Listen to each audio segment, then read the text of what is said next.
thariqah yang didasarkan atas Al-Quran dan hadis.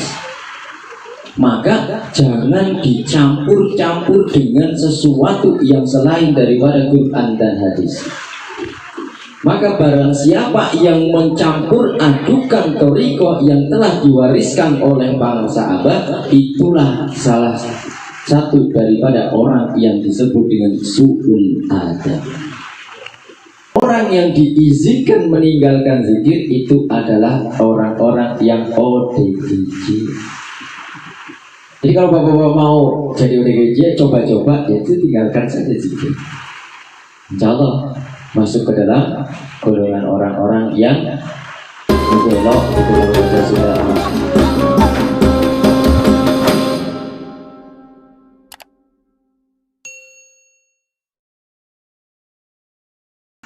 Assalamualaikum warahmatullahi wabarakatuh. Alhamdulillah, alhamdulillahi rabbil alamin. Tabarakalladzi biyadihil mulku wa huwa ala kulli syai'in qadir. Alladzi khalaqal mauta wal hayata liyabluwakum ayyukum ahsanu amala wa huwal azizul ghafur. Asyhadu an la ilaha illallah wa asyhadu anna sayyidana Muhammadan abduhu wa rasuluhu alladzi la nabiyya ba'da. Allahumma salli ala ruhi sayyidina Muhammadin fil arwah wa salli ala jasadi sayyidina Muhammadin fil ajsad wa salli ala qabri sayyidina Muhammadin fil qubur wa balligh ruha sayyidina Muhammadin minna wasilata wassalamu taslim. Ilahi anta maksudi wa ridhaka matlubi a'tini mahabbataka wa ma'rifataka. Allahumma aftah alaina futuhal arifina bihikmatika wa karamatika abadan abadan birahmatika ya arhamar rahimin. Amin. Yang saya hormati Bapak Ade Ruswandi serta seluruh jamaah Majelis Zikir Pondok Gede, mudah-mudahan Allah Subhanahu wa Ta'ala selalu memberikan rahmatnya, melancarkan segala urusannya, dan mudah-mudahan Allah ridho dan memberikan istiqomah dalam mengamalkan amal yang kerigoh yang maksabanya. Dan juga para mubalik, para asatidz, dan beliau alhamdulillah ada tamu kita, kedatangan tamu beliau Bapak Kiai Rifai. Alhamdulillah beliau berkenan hadir dan mudah-mudahan bisa bersama-sama dengan kita untuk terus memperjuangkan, melestarikan dan mengamankan apa yang menjadi tuntunan daripada Rasulullah Sallallahu Alaihi Wasallam. Tentu tak lupa juga kepada sahabat kita, ada Ustaz Adi Ramdhani, Petendang, dan seluruh para asatidz, wan akhwat semuanya yang insyaallah dimudahkan oleh Allah Subhanahu wa Ta'ala. Alhamdulillah, salawat dan salam semoga tercurah kepada junjungan kita Nabi Agung Muhammad Sallallahu Alaihi Wasallam, yang mana atas bimbingan, atas petunjuk dari yang beliau sampaikan, kita bisa mengerti mana perkara-perkara yang hak dan mana perkara-perkara yang batil. Dan juga wabil khusus kepada guru agung kita, Bangsa Banom, mudah-mudahan selalu ada dalam rahmatnya Allah, ditambah barakah dan karomahnya sehingga terlimpah kepada kita semuanya. Allahumma sehat semuanya ya. Alhamdulillah. Alhamdulillah. Mudah-mudahan sehat semuanya. Hari ini ada sesuatu yang luar biasa. Pagi jam 7 apa jam 8 Pak, ada telepon Pak. Assalamualaikum, saya telat paling jam setengah 10 datangnya. Ternyata jam 9 sudah di sini orangnya. Dari Depok jam berapa? Setengah 9 sampai sini jam 9. Luar biasa. Ya iman rahimakumullah. Bulan ini kita membacakan Mankobah ke-51, yang mana Mankobah ke-51 ini Masya Allah kalau kita hayati, kalau kita pelajari benar-benar terlalu jauh bagi kita. Artinya begitu kita membaca wasiat daripada Tuan Syekh, rasa-rasanya untuk bisa melakukan itu semua kita sangat berat, sangat sulit dan sangat susah. Jadi untuk kali ini Mankobah ke-51 saya bahas yang paling depan sama yang paling akhir saja. Yang tengah-tengahnya kalau dijelasin sehari mungkin nggak akan selesai. Kalau kita amalkan seumur hidup kita pun belum tentu bisa. Jadi saya ambil yang paling pertama dan paling akhir.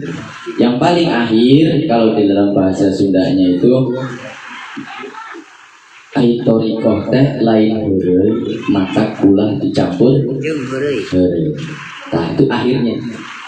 Awalnya toriko itu dibangun atas dasar syara dan harus bisa mengerti, menjaga batas-batasnya syara. Artinya torikoh kita, torikoh qadiriyah naksabandiyah yang kita amalkan, yang kita dapatkan, yang kita warisi dari guru kita, itu adalah torikoh yang didasarkan atas Al-Quran dan hadis. Maka jangan dicampur-campur dengan sesuatu yang selain daripada Quran dan hadis. Maka barang siapa yang mencampur adukan toriko yang telah diwariskan oleh para sahabat, itulah salah satu daripada orang yang disebut dengan su'ul adab. Su'ul adab terbesar adalah merubah apa yang menjadi tuntunan dan warisan daripada guru itu. Maka kita harus berhati-hati. Jadi yang pertama tugas kita adalah mengerti dan menjaga batas-batas syara. Nah, saya mau bertanya nih para ikhwan akhwat. Syara atau syariat Nabi itu diajarkan oleh Rasulullah SAW dalam wujud atau dalam bentuk agama Islam. Benar ya? Ajaran agama Islam. Jadi agama itu ada 3 rukun. Yang pertama rukun Islam, rukun iman, dan rukun ihsan. Rukun iman ada 6, rukun ihsan ada 1, rukun Islam ada 5 apa 7? Rukun Islam ada berapa? 7 apa 5? 5. Coba rukun Islam apa saja? Siapa yang bisa sebutkan? Maka saya mau bertanya dulu biar nggak salah ya. Rukun Islam ada 5. Yang pertama rukun Islam apa? Syahadat. Yang kedua sholat. Yang ketiga puasa. Yang keempat zakat. Yang kelima haji. Benar itu. Rukun Islam pertama syahadat, kedua sholat, ketiga puasa, ketiga keempat zakat, kelima haji. Benar. Pantesan rukun Islamnya salah. Pantesan Islamnya salah. Rukun Islam yang pertama itu bukan syahadat. Bagaimana kita tahu? Datanglah pada Nabi menanyakan. Jadi, orang yang baju putih, rambutnya hitam, wangi dan tidak kelihatan, datangnya kapan dan dari mana? Kemudian bertanya kepada Nabi, "Ya Muhammad, akhbirni anil Islam." Ya Nabi Muhammad, kabarkan kepadaku tentang Islam. Kemudian Nabi Muhammad SAW menjawab, "Al-Islam antashhada an la ilaha illallah wa anna Muhammadan Rasulullah. Jadi rukun Islam yang pertama adalah antashhada an la ilaha illallah. Jadi rukun Islam yang pertama adalah musyahadah. Nah, jangan lupa kalau rukun Islamnya mengucapkan 2 kalimat syahadat, maka Islamnya cuma Islam KTP. Karena itu ucapan. Tapi kalau rukun Islam yang pertama musyahadah, nah ini yang benar. Musyahadah artinya apa? Menyaksikan dengan zahir, menyaksikan dengan ruhani, dan menyaksikan dengan rasa. Ini rukun Islamnya jangan salah dulu. Kalau rukun Islamnya sudah salah, maka Islamnya kesana pun akan salah. Kalau rukun Islamnya hanya mengucapkan 2 kalimat syahadat, maka Islamnya hanya Islam ucapan. Ini Islam KTP.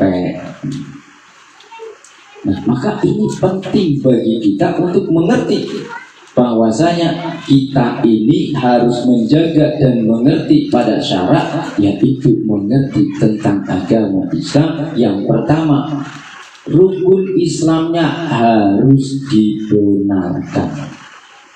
Bukan sekedar cuma syahadat, tapi musyahadat. Dan untuk bisa mencapai musyahadah, maka kita harus menghadapkan seluruh jiwa raga kita, ruh dan rasanya menghadap Allah. Maka ketika kita melakukan rukun Islam yang kedua, yaitu apa yang kedua? Melakukan apa? Sholat aja? Melaksanakan sholat. Melaksanakan. Mari kita lihat. Rukun Islam yang kedua adalah iqamas sholat, mendirikan sholat.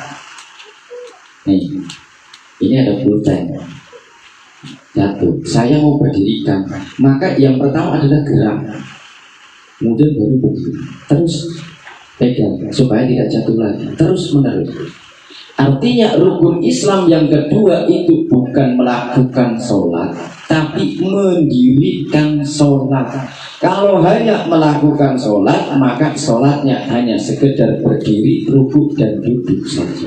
Tapi kalau kita rukun Islamnya yang kedua adalah mendirikan sholat, maka sholat kita diisi dengan yang sesungguhnya. Hadapkan ruhani kita kepada Allah, hadapkan rasa kita kepada Allah, dan hadapkan jasmani kepada Allah. Maka yang ketiga daripada rukun agama tadi harus bersamaan Islam, iman, dan ihsan. Pada minta rokok nama koreknya.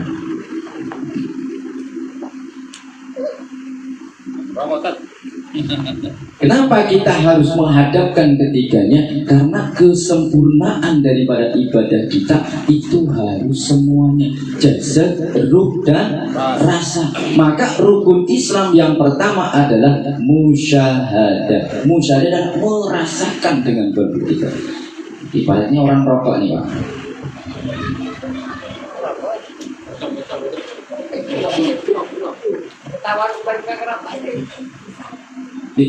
Akan iklan tuh. Ini ibarat jasad kita. Nih, yang ibu-ibu nanti dulu ya. Ini bagian bapak-bapak dulu nanti. Nanti yang ibu bagian ngecek aja. Ini kita ini ibarat rokok nih.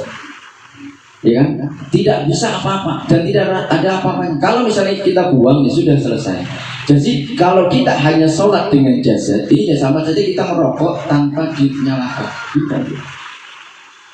Kira-kira gimana? Bapak-bapak merokok nggak dinyalain nih, cuma dipegang, ini nggak ada rasa.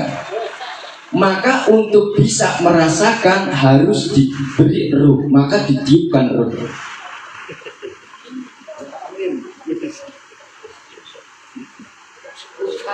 Wow, baru terasa ada rokoknya apa tadi, si Samsu atau ALD atau sebagainya. Baru kerasa. Nah, rasa yang kita rasakan ketika menghisap rokok ini Inilah musyahadah bahwa oh ternyata ini rokok Jisamsu. Benar nggak? Jadi musyahadah itu harus jasadnya, ada ruhnya dan ada rasanya. Kalau tidak seperti itu, maka tidak akan pernah merasakan kalau rokok itu rasanya pahit. Ya kan?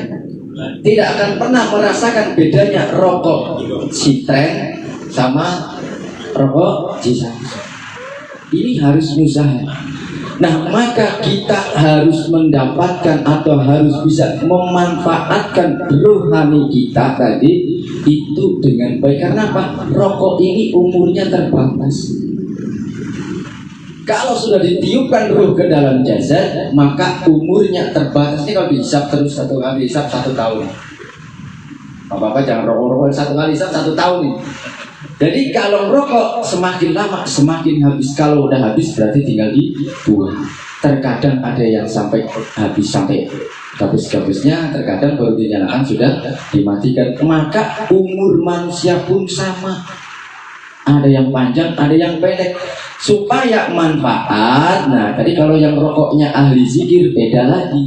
Begitu tarik nafas sedikit-sedikit keluar sedikit, maka rokoknya pun menjadi zikir. Tapi kalau yang rokoknya tukang mabok, tukang main sambil mabok sambil minum, ya sama juga rokoknya rokok zikir. Maka hidup kita ini harus bermanfaat seperti rokok yang dipakai oleh orang yang berzikir. Musyahadah. Jadi ibarat orang yang merokok, nanti pulang dari sini bawa-bawa beli rokok 2 strop masing-masing.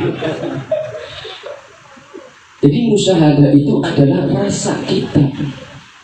Kita sholat pun harus bisa merasakan sholat kita. Maka sholat itu ada 3 tingkatan. Di dalam hadis disebutkan as-sholatu immaduddin. Faman aqamaha faqad aqamatin, faman hadamaha faqad hadamatin. Salat itu adalah tiang agama. Barang siapa yang mendirikan salat, maka dia menguatkan atau menjaga agama. Dan barang siapa yang merusak dan merobohkan salat, maka dia merusak agama. Nah, ini salat kita secara jismani, secara ragawi. Kemudian innani anallaha la ilaha illa anna fa'budni wa aqimis sholata lidzikri. Yang kedua, setelah kita jasad kita hadapkan menghadap Allah, Allahu Akbar, kita ikuti rukun syaratnya. Kemudian yang kedua, wa aqimis sholata lidzikri, dan dirikanlah sholat untuk mengingatku kepada Allah. Jadi sholat itu adalah untuk berzikir, untuk sarana kita ingat kepada Allah. Jadi ketika kita sholat, bukan hanya jismaninya yang kita hadapkan, tapi kalbu kita, ruhani kita juga kita hadapkan kepada Allah. Nah, yang repot begitu Allahu Akbar, ingat yang macam-macam. Inilah sholatnya yang tidak ingat dengan Allah, dengan disebutkan dengan sholat yang sahur. Maka barang siapa yang sholatnya sahur, sudah pasti ditulis, dicatat oleh Allah bahwasanya barang siapa yang sholatnya sahur atau sholatnya lalai, maka dia akan dimasukkan ke dalam neraka buaya. Orang yang sholat aja masih dimasukkan dalam neraka, apalagi yang sholat.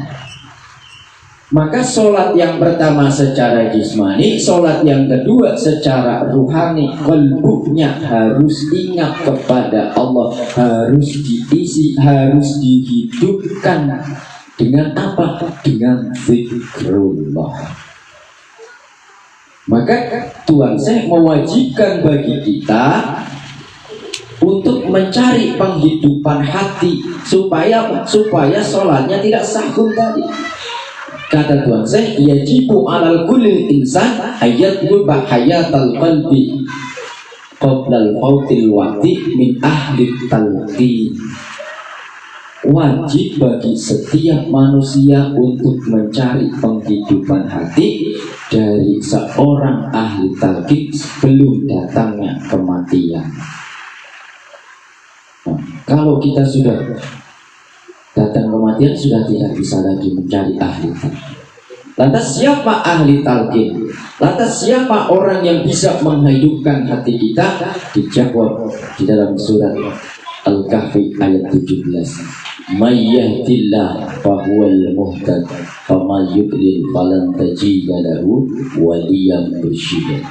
Barang siapa yang diberikan petunjuk oleh Allah, maka dialah orang-orang yang diberikan hidayah. Dan barang siapa yang disesatkan oleh Allah, maka orang itu tidak akan pernah dipertemukan dengan wali mursyid. Lantas siapa wali mursyid? Itulah yang disebutkan oleh Tuan Syekh, bahwasanya syarat kita mengambil talqin zikir yang disebut dengan ahli talqin, yaitu orang-orang yang kalbunya taqiyyin naqiyin mimma siwallah. Orang yang hatinya bersih, suci daripada perkara-perkara selain Allah. Ini harus kita cari, dan kita harus bertemu dengan wali yang mursyida supaya bisa menghidupkan hati kita, mengisi hati kita dengan bibit-bibit tauhid dan hidup di dalam diri kita, sehingga sholat kita tidak lagi sahih. Inilah rukun Islam baru yang pertama, musyahadah. Perlu lihat. Jadi rukun Islam yang pertama adalah musyahadah. Kenapa bukan membaca kalimat syahadat? Kalau rukun Islam hanya membaca dua kalimat syahadat, maka begitu membaca asyhadu alla ilaha illallah wa asyhadu anna muhammadar rasulullah, itu sudah masuk Islam dan sudah tidak berlanjut. Tapi kalau musyahadah, kapan kita musyahadah? Terus dan terus berusaha musyahadah. Kalau istiqlal mengucapkan, selesai mengucapkan, selesai. Tapi kalau musyahadah, seumur hidup kita harus kita usahai. Maka kita harus menjadi orang Islam, berusaha menjadi orang Islam yang sebenarnya dengan seumur hidup kita. Itulah rukun Islam yang pertama. Jadi kalau rukun Islamnya sudah salah, maka Islamnya pun salah. Dan kemudian yang kedua tadi adalah mendirikan sholat. Sholat yang pertama tadi adalah as-sholatu imaduddin. Yang kedua, sholat adalah sarana kita untuk ingat kepada Allah. Ingat itu ada di dalam qalbu. Yang ketiga, sholat itu adalah as-sholatu mi'rajul mu'min. Sholat itu adalah mi'rajnya orang-orang mukmin. Mi'raj apa? Perjalanan diri kita menuju Allah. Maka inilah yang disebut inna lillahi wa inna ilaihi raji'un. Jadi kalau kita dari Allah dan akan kembali kepada Allah, sementara kita tidak tahu kemana kembalinya, ini yang repot. Maka kita harus belajar membaca peta jalan pulang secara rohani. Apa itu? Ya inilah jalan thariqah. Jadi orang berthariqah, orang melakukan amalia thariqah itu hukumnya wajib sebagai pengamalan daripada rukun Islam yang pertama. Maka disebutkan oleh Syekh Al-Wasiti At-Tantawi di dalam tafsirnya, Tafsir Tantawi, disebutkan bahwasanya tafsir ayat Al-Kahfi, surat Al-Kahfi ayat 17. May yahdillah ila tariqil haq, aiman yahdillahu ila tariqatil haq. Artinya orang-orang yang ditunjukkan oleh Allah menuju tariqah yang hak. Inilah wajibnya kita berthariqah. Wa yuwaffaqahu ila shawab. Dan memberikan jalan pengetahuan kepadanya untuk selalu melakukan apapun yang dia lakukan itu menjadi pahala. Jadi kalau orang berzikir, orang yang selalu melakukan amaliyah dengan diiringi dengan zikir khafi, apapun yang dilakukan itu bernilai ibadah.